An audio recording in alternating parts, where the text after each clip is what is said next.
a new British online marketplace where you can find deals that are perfect for you. Juglo is your one-stop destination, offering a huge range of products from clothes to home decor, health, beauty, electronics, sports products, and so much more. Don't waste this chance. Grab the opportunity and buy more for less with a money-back guarantee. No more waiting. Confirm the order and we'll get it to you soon. So before you buy online, check Juglo. Shop online now. Thousands of products with free next-day delivery available. Juglo. Let's shop. Bismillahirrahmanirrahim. Assalamualaikum warahmatullahi wabarakatuh. Salam sejahtera buat kita semua. Pada yang terhormat Bapak Dr. Andes Haji B.C. Santoso. Dan salam sehat buat rekan-rekan semua. Bertemu lagi dengan saya Nita Fatmawati. Kita akan membahas tentang sistem informasi organisasi. Ada dua pertanyaan yang akan kita ulas pada kesempatan hari ini. Pertanyaan pertama adalah bagaimana perdagangan online mendorong pembangunan ekonomi di Indonesia? Peningkatan pengguna internet dari tahun ke tahun terus meningkat. Penggunaan internet pun berkembang. Awalnya hanya untuk chatting, browsing, namun sekarang dimanfaatkan untuk transaksi perdagangan online atau e-commerce. Peningkatan transaksi perdagangan ini diikuti dengan perkembangan produk lokal yang berkontribusi di dalam perdagangan online, sehingga mendorong perekonomian di negara kita. Banyak pemain baru dan terjadi saring ekonomi yang besar di antara pemain besar dan pemain kecil.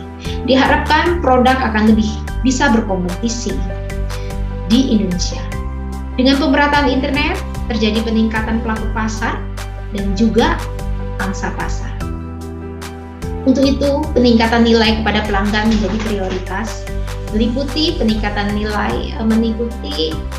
pelayanan, kecepatan pengiriman, produk yang berkualitas, harga yang kompetitif, kebersihan, dan peningkatan sosial, dan juga produk-produk yang memberikan pengalaman dan kemudahan baru yang menarik. Kemampuan membaca pasar yang lebih baik juga menjadi keunggulan kompetitif yang harus dimiliki agar dapat bersaing dan bertahan. Ada hubungan antara perkembangan e-commerce dan pertumbuhan ekonomi. Perkembangan e-commerce memiliki implikasi, yaitu perkembangan bertambahnya pelaku bisnis e-commerce dan juga perkembangan pasar e-commerce. Hal itu bisa membawa dampak adanya perkembangan nilai transaksi dalam e-commerce. Dengan bertambahnya nilai transaksi dalam e-commerce, maka akan terjadi peningkatan intensitas kegiatan ekonomi. Dengan adanya peningkatan kegiatan ekonomi, maka akan meningkatkan PDB. Dan dengan peningkatan PDB, tentunya pertumbuhan ekonomi akan meningkat.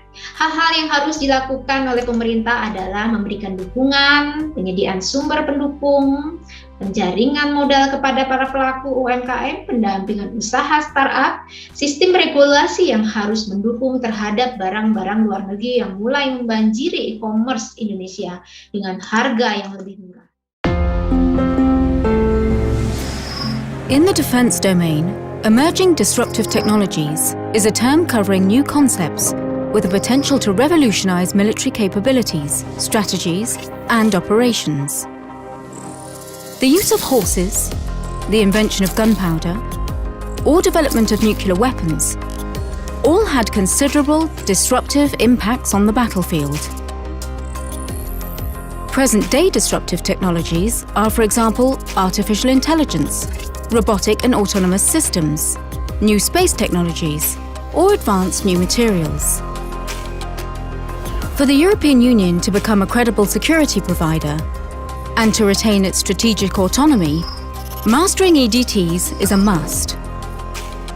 The European Defence Agency works at the conceptual and the practical level by identifying relevant EDTs for defence applications and delivering collaborative projects, for example in the field of artificial intelligence. This is done in close cooperation with member states, taking into account activities within NATO.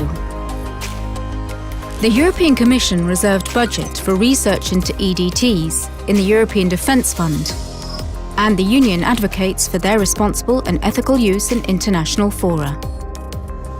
Europe possesses the skills and competences to advance in this field, but only by joining our efforts will we keep our strategic advantage.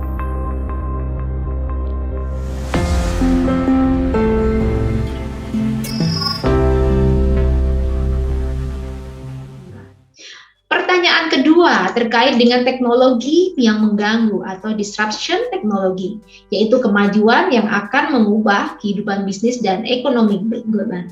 Benarkah hal itu? Disruption adalah menggantikan sesuatu yang sudah berjalan baik atau konvensional yang dilakukan secara tiba-tiba oleh para disruptor. Disruption menggantikan pasar lama, industri, dan juga teknologi lama, dan menghasilkan suatu kebaruan yang lebih efisien dan menyeluruh. Disruption bersifat destruktif atau menghancurkan pasar lama, dan juga tentunya bersifat kreatif. Untuk itu ada implikasinya dalam sebuah perekonomian, yaitu sharing ekonomi, dan tentunya juga ada yang dikorbankan. Kita pahami teman-teman semua bahwa disruption, sebuah contoh yang bisa saya ilustrasikan adalah contohnya dahulu ada sebuah bisnis hotel yang dengan investasi yang cukup luas, cukup besar, dengan fasilitas yang luar biasa. Namun sekarang cara mengakses hotel itu bisa lebih mudah dengan aplikasi-aplikasi yang sudah tersedia, JOS dan lain-lainnya. Kemudian investasi pada bisnis taksi offline yang saat itu sangat luar biasa omsetnya, namun terjadi penurunan dikala Uber masuk, dikala kemudian ada juga ojek offline, kemudian ada Gojek. Nah, inilah yang disampaikan bahwa terjadi disruption yang bersifat disruptif, namun juga kreatif. Nah, ini tidak bisa kita pungkiri hal ini dengan penggunaan internet yang cukup besar dan teknologi yang semakin meningkat. Hal ini akan terus terjadi. Disruption teknologi advance that will transform life, business, and the global economy. Mengidentifikasi 12 teknologi yang dapat mendorong transformasi dalam bidang ekonomi yang benar-benar masif di tahun mendatang. Internet mobile, otomatisasi pekerjaan, IoT, cloud, teknologi robotik, kendaraan otomatis, ekonomi masa depan, penyimpanan energi, printing 3 dimensi, material yang lebih canggih, pengeboran minyak dan gas yang canggih, dan energi yang terbarukan. Hal ini teknologi yang diidentifikasi dapat mendorong transformasi, sehingga gaya hidup manusia pun akan berubah.